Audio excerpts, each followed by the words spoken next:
కొందూరు మండల్ అధ్యక్షులు రమేష్ అన్న గారికి, కొందూరు మండల్ అధ్యక్షురాలు మహిళా అధ్యక్షురాలు అనిత గారికి, అలాగే మన చౌదర్గూడ గ్రామ అధ్యక్షులు గారికి,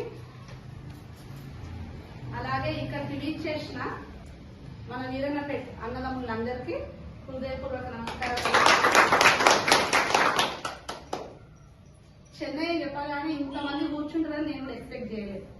నేను నిన్ననే షాక్ లో ఉన్నా. మీరు ఎక్కడ వనంపల్లిలో నిన్న మీటింగ్ అయింది. ఏదో 5-10 మంది మోపిల్లల్ని కూర్చోవడం కష్టం అనేది తెలుసు నాకు. 5-10 మందితోనూ మీటింగ్ లే అనుకున్నా. అక్కడ ఒక ఎత్తు అయింది, వీరన్నపేటకు వచ్చే వరకు అది డబల్ అవుతుంది అని అనుకోలేదు. అంటే మన మండల్లో ఇంకా మంచితనం అనేది ఇంకా ఉంది అనేది నేను అసలు మనస్ఫూర్తిగా చెప్తున్నాను. మన మండల్లో ఇంకా మాకు ఏమంటారు కుళ్ళు కుతంత్రాలు స్టార్ట్ కాలేదు. జనాలు ఇంకా ఏమంటారు రాజకీయ పరంగా కావచ్చు, ఆత్మీయత చూపేయడం, ఫస్ట్ ఆఫ్ ఆల్ ఆత్మీయత పరంగా ఇంకా ఖరాబ్ కాలేదని అనుకుంటున్నా. ఎందుకంటే ఎక్కడ కూడా మన మండల్లో దొరికినంత అభిమానం ఏ మండల్లో దొరకట్లేదన్నా గర్వంగా చెప్తున్నాను. ఆల్మోస్ట్ పరట్నగర్ మండల్ తిరిగినా, ఇంకా నందిగా మండల్ తిరుగుతున్నాం, ప్రతి మండలికి వెళ్తున్నా నేను కూడా కమిటీ వేయడానికి. మన మండల్లో దొరికినంత ఆప్యాయత ఎక్కడ దొరకట్లేదన్నా. ఈ యూనిటీ అనేది మాత్రం ఎక్కడ లేదు, ఏ మండల్లో లేదు. కొందూరు మండల్ తర్వాత మన చౌదరిగూడ మండలం ఇంకా కలుషితం కాలేదు. అందుకు మాత్రం ఈ చౌదరిగూడ మండల ఆడబిడ్డగా మాత్రం నేను చాలా హ్యాపీగా ఫీల్ అవుతున్నా. ఇక సబ్జెక్ట్ వద్దామన్నా. బీసీ మనకు ఒక ట్యాగ్ తగిలిచ్చేసారు. బీసీ అంటే బ్యాక్వర్డ్ క్యాస్ట్ అని. అది అన్ని రంగాలలో, రాజకీయ పరంగా కావచ్చు, ఆర్థిక పరంగా కావచ్చు, సామాజికంగా కావచ్చు, విద్యా పరంగా, వైద్య పరంగా అన్ని రకాలుగా మనల్ని వెనకాలనే వేసిరన్నా. బీసీ అనే ట్యాగ్ తగిలిచ్చి కనీసం 2వ బెంచ్ లో కూడా కాదు ఎక్కడో మూలకు పడేసేమన్నారు. ఓటు బ్యాంక్ పరంగా చూస్తే 60 నుంచి 70%, 80% వరకు బీసీలో మనమే ఉన్నాం. అవునా కదా? కానీ రాజకీయ పరంగా ఎక్కడున్నాం మనం? ఎక్కడున్నాం? కంప్లీట్ గా వెనుకబడి మనల్ని కానీ ఏమంటారు రాజకీయ పరంగా జెండాలు మోయడానికి, వాళ్ళ ఓటు బ్యాంకుకి, వాళ్ళ సీట్ల సాధించుకోవడానికి మాత్రమే మనం ఉపయోగపడుతున్నాం.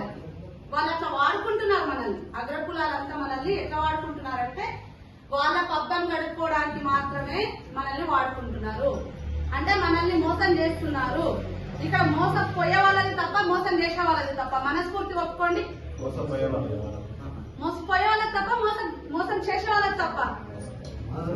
చెప్పండి, ఎవరో తప్పు? మోసపోయే వాళ్ళదే కదా. అంటే తప్పు మనదే కదా, మనం ఒప్పుకోవాలి కదా. ఇన్ని రోజులు ఓకే చెప్పేవాళ్ళు లేకనో, లేదా మనకు తెలిసినా ఇంకొకరికి చెప్పడం ఎందుకు అనే భయంతోనో అణచబడి ఉన్నాం, వెనకబడి ఉన్నాం. కానీ బీసీ సేన పుణ్యమా అని మనకి ఇంకా అవసరం లేదనా. ఒకరికి ఒకరం చైతన్యపరచుకునేలా ముందుకు సాగుదాం. నాకు తెలిసింది మీకు చెప్తా, మీకు తెలిసింది నాకు చెప్పండి. అణచివేత అనేది ఇక్కడితో ఆపేసుకుందాం. మనం ఇంకా ముందుకు వెళ్ళడానికే ఆలోచిద్దాము. అర్థమైందా? ఎందుకంటే బీసీలో అంటూ లేకపోతే రాజకీయమే లేదు, ప్రభుత్వాలే లేవనా. అదొక్కటి మీరు గుర్తు పెట్టుకోండి. సమాజంలో మగపిల్లలకు ఉన్న నాలెడ్జ్ ఆడపిల్లలు మాకు లేదు, అది మేము ఒప్పుకుంటాం. ఎందుకంటే మీరు సమాజంలో అన్ని రంగాలలో తిరుగుతుంటారు కాబట్టి మాకంటే నాలెడ్జ్ మీకే ఎక్కువ. కానీ ఈ రోజు బర్కకృష్ణన్న పుణ్యమాని ఆడవాళ్ళని కూడా బయటకు వచ్చినామన్నా. ఒక ఆడపిల్ల గడప దాటి బయటికి సమాజంలోకి వచ్చి జనాలను చైతన్యపరచాలి అంటే ఇప్పుడున్న సమాజంలో ఎంత ఇబ్బందికరమైన విషయం అనేది ఒకసారి ఆలోచించండి. కానీ ఏదైనా మార్పు అనేది ఒకరితో స్టార్ట్ కావాలి, అది నా నుంచే ఎందుకు కావద్దు అని నేను అనుకుని నేను ఏదేమైనా సరే నా వల్ల ఒక్కరు మారినా నేను జన్మించినందుకు నా జన్మకు సార్థకత అని ఆలోచనతో నేను బయటకు వచ్చినానా. మీరు కూడా అందరూ ప్రతి ఒక్కరు మా వెనకాల ఉండి మీకు మేము వెనక, మాకు మీరు వెనక అన్న ఉద్దేశంతో బయటకు వెళ్దాం. మన బీసీ హక్కులను సాధించుకుందామన్నా. ఇంకా మనం ఈ అగ్రవర్ణాల చేతుల్లో అణచివేయబడడం ఆపేద్దాము ఇక్కడి నుంచే. దానికి మీరు అందరూ ఓకే అంటారా కాదా? ఇది ఏంటి అంటే ఈ బీసీ సేన అనేది ఎందుకు ముందుకు వస్తున్నాము అంటే దీంట్లో అందరిని ఎందుకు జాయిన్ కావాలి అని చెప్తున్నా అంటే నా ఆవేదన అంతా ఒకటే. ఇంకా మనము ఒకరి చేతి కింద ఉండడమే వద్దు. మనకు కూడా దేవుడి పుణ్యమని మస్తు నాలెడ్జ్ ఉంది ప్రతి ఒక్కరికి. అది అందరం బయటకు తీద్దాం. అది ఎవరో ఎదుగుదలకో ఎందుకో వాడదాం, మన ఎదుగుదలకి ఎందుకు వాడుకోవద్దు? ఇక్కడ మనము అంటే నేను ఒక్కదాన్ని కాదు, మీరు ఒక్కరు కాదనా? మన బీసీ కుటుంబం మొత్తం ఇక్కడ కులాల వారిగా కాదు. మన బీసీలలో 138 కులాలు ఉన్నాయి. కానీ గవర్నమెంట్ ఆమోదం పొందినాయి 112, మళ్ళీ 113 కులాలనా? ఇక్కడ ఎవరికన్నా 113 కులాలు నోటెడ్ ఉన్నాయా? అంటే ఇక్కడనే ఆలోచిద్దాం మనం ఇంకా ఎంత వెనకబడి ఉన్నాము అని. 113 కులాలు కలిపితే ఒక బీసీ కుటుంబం అనేది ఎవరికి తెలియదు, అవునా? అంటే మనం వెనకబడి ఉన్నామని మనమే ఒప్పుకోవాల్సిందే. ఇప్పుడు మనం తెలుసుకోవడానికి ఎందుకు ప్రయత్నిస్తలే? ఎందుకు అంటే ఆ ఛాన్స్ మనకు అగ్రకులాల వాళ్ళు మనకు ఆ ఛాన్స్ ఇస్తలేదు. తెలిస్తే మనం చైతన్యవంతులం అయితే వాళ్ళ పబ్బం గడవదు, అది వాళ్ళకి తెలుసు. కాబట్టే ఎవరికి తెలియనియకుండా ఉంటున్నారు. హార్డ్ మనం ఒక చెప్పాలి గట్టిగా అంటే ఒక 20 కులాలో 30 కులాలో నోటి మీద చెప్పగలుగుతామేమో, అవునా? ఇప్పుడు కమ్మరి ఉండొచ్చు, కుమ్మరి ఉండొచ్చు, గౌడు ఉండొచ్చు, యాదవ్ ఉండొచ్చు, మున్నూరు కాపు ఉండొచ్చు, ముదిరాజు ఉండొచ్చు, చాకలి ఉండొచ్చు, మంగలి ఉండొచ్చు, కుమ్మరి ఉండొచ్చు. ఇవన్నీ మనకు మనం పెట్టుకున్నాయి నా కులాలు. వృత్తులు ఏ వృత్తి చేస్తే వాళ్ళకి ఒక కులం అనేది తగిలించేసారు. కుండలు చేస్తే కుమ్మరోడని, కటింగ్ చేస్తే మంగళోడని, అట్లా ఒక్కొక్కరికి ఒక్కొక్క వాళ్ళ వృత్తి పరంగా కులాన్ని డివైడ్ చేసి, ఇది ఎప్పటి నుంచి? అనాది కాలం నుంచే, మన తాత ముత్తాతల కాలం నుంచే మనకి విభజన అనేది స్టార్ట్ చేసారు. ఒక్కసారి ఆలోచించండి అన్న, ఒక కుల వృత్తి వాళ్ళు లేకపోతే ఒక్కసారి బీసీలం అంతా ఐక్యమయ్యి ఏ కులానికి సంబంధించిన ఆ కులం వాళ్ళము ఆ కుల వృత్తిని అగ్ర కులాల వాళ్ళకు చెయ్యకపోతే వాళ్ళు ఒక్క రోజైనా జీవించగలుగుతారా? ఆలోచించండి. ఒక చాకలోళ్ళు పోకపోతే ఆ రోజు వాళ్ళ పబ్బం గడుస్తుందా? ఒక మంగళూరు కటింగ్ చేపితే వాళ్ళ పబ్బం గడుస్తుందా? మీరు ఆలోచించండి. అంటే నేను ఇక్కడ కులాలు చెప్పడం ఎందుకు చెప్తున్నా అంటే ఈ కులాలన్నీ ఏమి తక్కువ కదన్నా, అన్ని ఈ కులాలన్నీ కలిస్తేనే మన బీసీ కులం. మనం అందరం వేరే వేరే కాదు, అందరం బీసీలం అంటే ఒకటే. అది మనకు తెలియకుండా అగ్ర కులాలంతా మనల్ని అంచివేయడం స్టార్ట్ చేసిండ్రు. అది ఎప్పటి నుంచి? తాత ముత్తాతల కాలం నుంచే. అది మెల్లగా మెల్లగా ఎక్కువైపోయింది.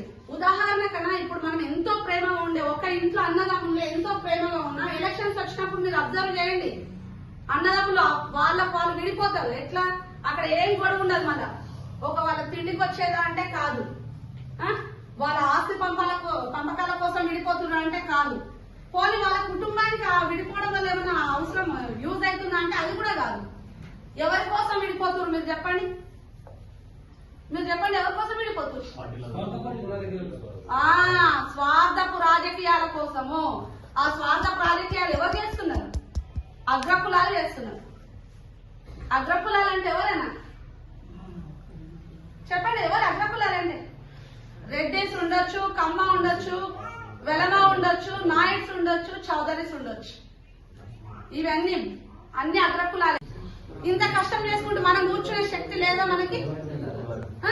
మరి మనం ఎందుకు ఆలోచిస్తలే? ఇక్కడ ఏం మిస్టేక్ జరుగుతుంది తెలుసా? వాళ్ళు విభజించి పాలిస్తున్నారు. మనం ఐక్యమత్యంగా ఉండకపోవడమే మనం చేసిన పెద్ద తప్పు. అది మారాలనా? మన లోపల మారాలి. ఇకనైనా మారదాము. మన అదృష్టం ఏంటంటే గత 10 సంవత్సరాలు ఒక బీసీ ఎమ్మెల్యేనే ఉన్నారు మనకి. ఇప్పుడు ప్రజెంట్ బీసీ ఎమ్మెల్యేనే ఉన్నారు. అక్కడ వరకు మనం చాలా అదృష్టవంతులం. అట్లా ఒక బీసీ సీఎం ఎందుకు ఉండదు? ఒక బీసీ సీఎం ఎందుకు ఉండదు? మనం అనుకుంటే బీసీ సీఎం కాలేరా? ఎప్పుడైతుంది? మన 42% రిజర్వేషన్ అంటున్నారు. ఆ 42% రిజర్వేషన్ ఖచ్చితంగా అయితే బీసీ సీఎం అయ్యే ఛాన్స్ ఉందా లేదా? ఉంది కదా. మరి మనం అనుకుంటే సాధించలేమా 42% బీసీ సీఎం? నేను ఇదే ఆర్ కృష్ణని ముందర బర్కకృష్ణ ఆధ్వర్యంలో మేము ఆర్ కృష్ణని దగ్గరికి మొన్న అశోక హోటల్లో మీటింగ్ వెళ్ళాం, రౌండ్ టేబుల్ మీటింగ్ కి.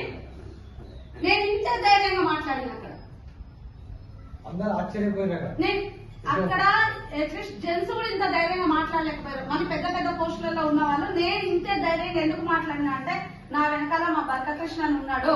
ఆయన అంత ధైర్యంగా మమ్మల్ని ముందుకు తెచ్చిండు అంటే మేము ఇంకా ఈ బీసీ సేవను ఇక్కడ అక్కడ పెట్టడం కాదు, ఎక్కడో పెట్టాలి. ఇది ప్రతి రాజకీయ పార్టీకి దీటుగా తయారు కావాలి అన్న ఉద్దేశంతో నేను ఎప్పుడైతే గడప బయటకు వచ్చిందో అన్న ఆధ్వర్యంలో నేను ఆ రోజే మెంటల్ గా ఫిక్స్ అయినా. మనకున్నది ఒకటే జీవితం, ఉంటే ఉంటది పోతే పోతుంది. ఏదో తెలంగాణ ఉద్యమం కూడా 100 మందితో ఏం స్టార్ట్ కాలేదు, ఒక్కరితోనే స్టార్ట్ అయింది. ఈ బీసీ సేన ఉద్యమం నాతో ఎందుకు స్టార్ట్ కావద్దు అన్న ఉద్దేశంతో నేను బయటకు వెళ్ళినా. నేను వెళ్ళేటప్పుడు ఏ సంకల్పంతో వెళ్ళినా నేను ఇందులో నుంచి విరమించాలని నేను అదే సంకల్పంతో ఉండదలుచుకున్నా. అట్లానే ఉంటా. నేను ఒక్కదాన్ని ఉండడం కాదు, నాతో పాటు మీరందరూ ఉండాలి అని నేను ఏమంటారు నేను రిక్వెస్ట్ చేయట్లేదు, మళ్ళీ మీకు ఆర్డర్ వేస్తున్నా. ఎందుకంటే ఆ ధైర్యం నాకుంది. నా మండల అన్నదమ్ములు అంటే ఒక చెల్లె మాట అక్క మాట కాదు అన్నారనే నమ్మకంతో నేను ఇంత ధైర్యంగా మాట్లాడగలుగుతున్నా, ఇంత ధైర్యంగా మీకు నేను అడగగలుగుతున్నా. నేను మీకు ఆర్డర్ వేసే స్థాయిలో వచ్చినా అంటే అది కేవలం ఒకటే ధైర్యం ఏంటంటే ఇది నా మండల్, నా నాన్న మండల్, నా నాన్నమ్మ గారి ఊరు అంటే ఇది నాదే అన్న ధైర్యంతో నేను ఈ మండల్లో ఇంత గట్టిగా మాట్లాడగలుగుతున్నానా. నేను ఈ మాట్లాడడం అనేది నేను ఏ మండలి పోయినా ఇంతే ధైర్యం ఎందుకు మాట్లాడుతున్నా అంటే నా మండల్ నుంచే డెవలప్మెంట్ అనేది కావాలి. జిల్లే చౌదరిగూడ మండల్ ప్రతి మండలానికి ఆదర్శవంతం కావాలి అనేది నా దానికి మీరందరూ సహకరించాలి. మెయిన్ గా నేను మీకు చెప్పదలుచుకుంది ఏంటి అంటే ఇక్కడ మీకు డౌట్ రావచ్చనా బీసీ సేన దీంట్లో జాయిన్ అయితే మళ్ళా మేము ఇప్పుడు మగపిల్లల్ని గ్యాదర్ చేయడం కష్టమా అని నేను స్టార్టింగ్ లోనే అన్నా. ఎందుకన్నా అంటే ప్రతి ఒక్కరు ఒక్కొక్క రాజకీయ పార్టీలలో ఉన్నారు. మనది ఏ రాజకీయ పార్టీకి సంబంధించింది కాదు, కాంగ్రెస్ కి సంబంధించింది కాదు, టీఆర్ఎస్ కి సంబంధించింది కాదు, బీజేపీకి సంబంధించింది కాదు, వగేరా వగేరా ఏ పార్టీకి సంబంధించింది కాదు. ఇది మనకు మనమే చేసుకుంటున్న బీసీ సంఘం. ఇందులో అన్ని కులాల వాళ్ళని కలిసి చేసుకుంటున్న సంఘం. అంటే ఇది మనకి ఒక అమ్మగారి ఇల్లు లాగానే, ఇది మన ఇల్లు. ఈ ఇంట్లో మన ప్రతి ఒక్కరికి సమానమైన హక్కు ఉంటది. ఇంకొకటి నేను మెయిన్గా మీకు చెప్పదలుచుకుంది ఏంటి అంటే మీరు ఏ పార్టీలోనైనా ఉండనా బీసీ సేనలో సభ్యులై ఉండి మీరు ఏ పార్టీ నుంచి ఎలక్షన్ బరిలో ఉన్నా సరే మేమందరం వచ్చి మీకు సపోర్ట్ చేస్తాం.